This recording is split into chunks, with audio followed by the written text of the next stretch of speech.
Welcome back to the video. Today I'm here to talk about how the giant fits into the zombie storyline, so grab a drink and some popcorn and let's do this.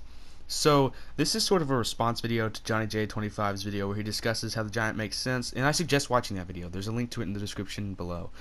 But I've been wanting to make this video for a while and I finally got around to it. So little to nothing is known about what happened before the giant takes place, and I've always put Der Eisendrache in the same category because the story is a bit blurry. So in Zetsubo, we don't actually see the characters teleport, but we know they did, and all the characters seem to be on the same page, as evident by Dempsey asking Richtofen if Maxis can take them exactly where they need to go the next time. It's not that clear in the giant. First off, Dempsey, Takio, and Nikolai are all on their own mission since after Origins 2 years earlier, but there is no evidence of what happened, or what they're doing, or how they got there. With Richtofen, we know he's been reading the Chronorium and getting the summoning key, among other things. He's there to kill 1.0 Richtofen, and I'm actually not sure how he got there. Maxis doesn't know where he is, so he couldn't have sent him there. Anyways, with the three of them, we don't know how they managed their universe hop, or why they care so much about this specific universe. There's 1,000 questions and no answers. So Richtofen shoots Azar Richtofen and, presuming the popular fan theory is correct, grabs the radio he uses to communicate with Graf in DE. Then Dempsey says he thought they were done with this. Wait, done with what? It's been 2 years since you've seen each other. He says it like Richtofen's changed history before. Later, after the cutscene, Dempsey asks Nikolai if he can trust him. I'm just like, well, you've been traveling for 2 years now. This is at least something you would have discussed a while ago. Also, Dempsey tells Takio they should team up, but they're already on a team. They couldn't have lost their memories either because they referenced the brain in a jar in France. See, what makes the giant hard in finding what's in the story and what's going on is that little to nothing is known about it.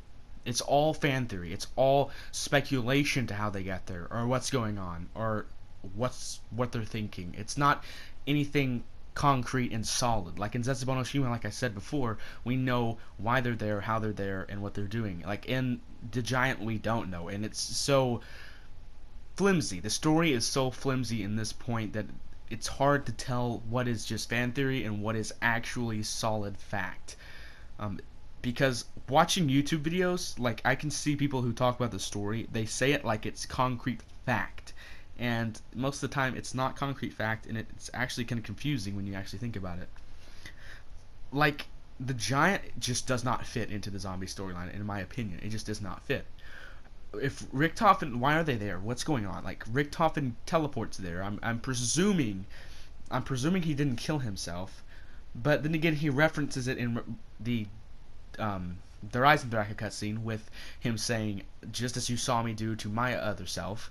He references that. He may be just lying, but I just think that that's completely unimportant for him to have said that and not actually done it.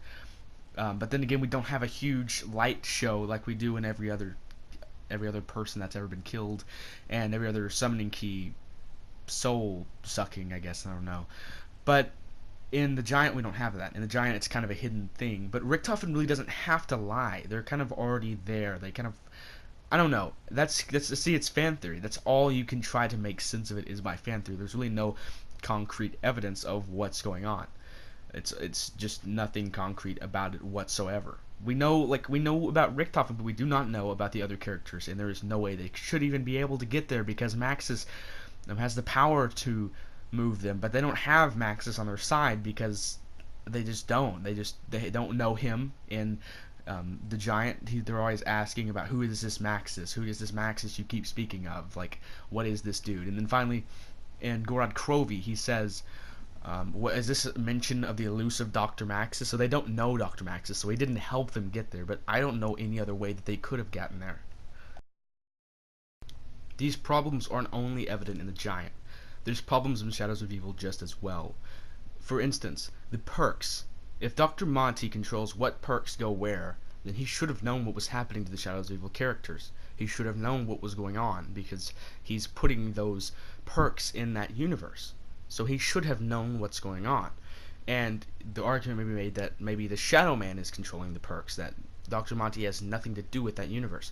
But if so, why are the perks still there after you leave? Why are the perks still there? Not you leave. Once you do all the rituals and Shadowman has control, why would he let you have the perks still? He wouldn't want you to survive. He wants you to die. Also, why would there be Margwas while you're doing the sacrifices? It seems like that would be getting in the way of him controlling that universe. That doesn't make any sense. Now, like, most of the people saying the story are like, well, that's not really, it doesn't really have to be explained because it's just a game, so it's just gameplay. It's just a gameplay thing. It's just a mechanic. It's not actually anything to do with the story. But for Blundell, he won't even remaster weapons. He won't put in old weapons in the game unless they make complete sense in the storyline. This seems like a far jump. It seems like Blundell was really, really focused on the storyline. And since the storyline has so many holes and has inconsistencies, I don't want to just hold them off as gameplay functions, which I'm sure they just are. But it still messes with the story.